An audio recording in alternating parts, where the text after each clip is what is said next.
माणसाच्या शरीराचं महावस्त्र सुंदर आहे.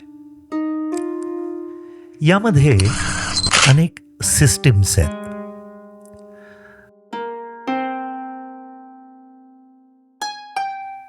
तसं बघावं तर या सर्व सिस्टीम्स या विभिन्न वेगवेगळ्या वाटतात.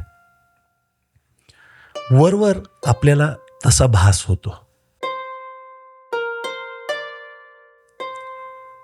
परंतु या सगळ्या एकमेकांमध्ये उत्तम गुंफलेल्या आहेत. या सर्व सिस्टीम्स एकमेकांच्या सोबत एखाद्या मैफलीसारख्या, जशी एखादी संगीताची मैफल असते, तर तिथं गाणारा, तबला वाजवणारा, तिथं तानपुरा घेऊन बसलेला एखादा, किंवा अशा प्रकारचे अनेक वेगवेगळे साथीदार असतील, त्यांच्यासोबत ते गाणं एकत्रितपणे व्यक्त होऊ लागतं. ते सर्व इन हार्मनी असतात. हे जे हार्मोनियस असणं आहे, ही जी हार्मनी आहे,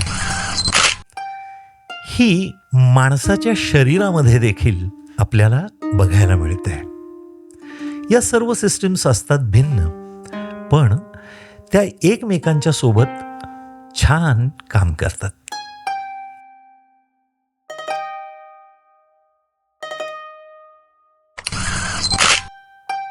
आता साधं उदाहरण घ्या एखाद्या रेड ब्लड सेलचं, इरिथ्रोसाइटचं. इरिथ्रो या शब्दाचा अर्थ आहे लाल. तर या ज्या लाल रक्तपेशी आहेत, यांच्या निर्मितीच्या प्रक्रियेला इरिथ्रोपॉयसिस असं आपण म्हणतो. आता हे जे इरिथ्रोपॉयसिस आहे, म्हणजे लाल रक्तपेशी किंवा त्यांच्या प्रिकर्सर सेल्स या डिफरन्शिएट होऊन तयार होण्याची प्रक्रिया आहे. तर त्यासाठी आवश्यक असलेला सिग्नल किडनीमध्ये तयार होतो आणि तिथून रिलीज झालेल्या इरिथ्रोपॉयटिनमुळं बोन मॅरोमध्ये असलेल्या ज्या प्रिकर्सर सेल्स आहेत, या प्रिकर्सर सेल्स नंतर रेड ब्लड सेल्सची एक क्रमबद्ध अशा प्रकारची निर्मिती सुरू करतात. हे सुंदर आहे. आणि आता या रेड ब्लड सेल नंतर ब्लड स्ट्रीम मध्ये येतात. त्या ब्लड स्ट्रीम मध्ये 90 ते 120 दिवस त्यांचा जो लाईफ स्पॅन असतो, तेव्हा त्या सर्क्युलेट होतात आणि नंतर त्यांचं डिस्ट्रक्शन होतं स्प्लीन आणि लिव्हर मध्ये.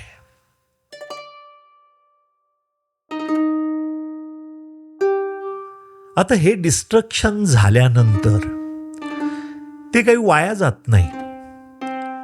एका रेड ब्लड सेलमध्ये 280 मिलियन म्हणजे 28 कोटी हिमोग्लोबिनचे मॉलिक्युल्स आहेत.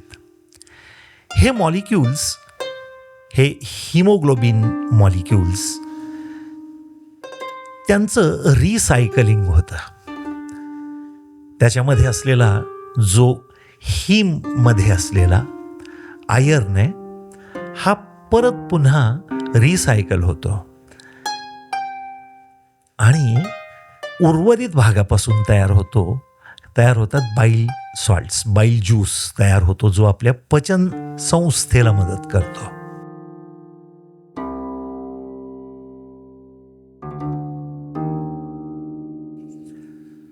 थोडक्यात बघायचं तर ह्या सर्व सिस्टीम्स ज्या आहेत, या एकमेकांच्या सोबत घट्ट विणलेल्या आहेत.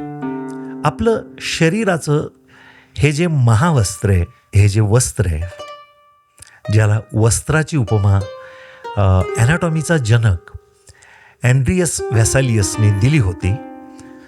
तर जसे वस्त्रामध्ये धागे एकमेकांच्या सोबत विणलेले असतात घट्ट आणि त्याच्यापासून एकसंघ असं वस्त्र तयार होतं, कापड तयार होतं, तसंच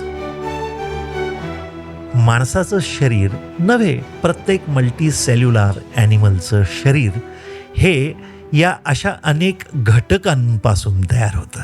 हे सुंदर आहे.